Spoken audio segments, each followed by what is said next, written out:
Kaya naman Jukes, round pa na. Tapos namin maghalo-halo, kinala namin si Agnes and si Chen sa bayan. You speak. Wow, may shades Tayo pa. dito, Agnes.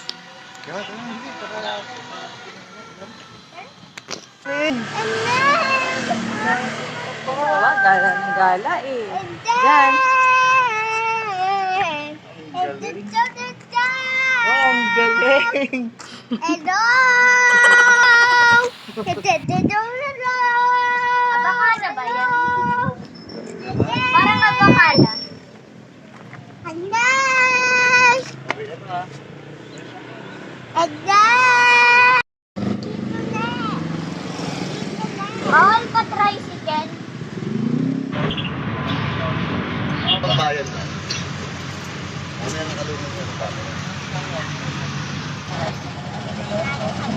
Wow. Well, Excited na si Agnes. Doon tayo maglalaro, oh. Agnes, kita mo yun. Agnes! Yay! Agnes, doon tayo maglalaro. Ano nga bang makikita sa bayan?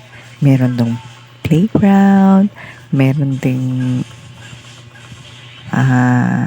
spa para sa mga seniors, yung mga nagbababa dun sa init, sa swimming pool. Hawak lang, hawak. Yan ang dinadayo nila. Hawak. Excited. Dito tayo, dito. Excited. Agnes! At saka marami sa paligid na pwede mong bilhin. Meron dong mga iba't ibang klaseng pagkain.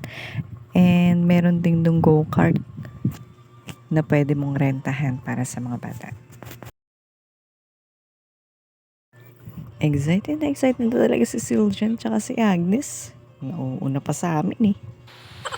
Ano? At Ay, parang mamaya pa yata yan. Punta dyan ni Tasha and honor. Init? Ang katabi niyan ay yung spa. Pag gusto nyo magbubad ng paa sa hot spring, punta lang kayo dyan sa spa. Mamaya na ako limlim naman yun.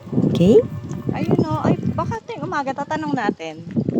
Kasi kainitan ka. Wow! At yan na nga, tatakbo na sila sa Agnes, playground. At ang maganda dyan, libre lang. Ang init. Kaya kapag gusto mong libre, punta na lang kayo sa bayan, sa Dalampasigan.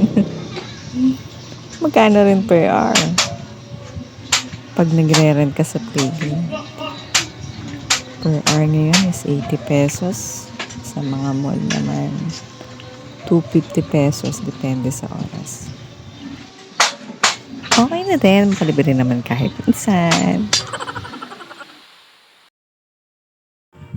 At yan na nga, nag-picture-picture na si Agnes. Tingnan niya naman, post na post ang bata. Si Sylvian kasi nakain na.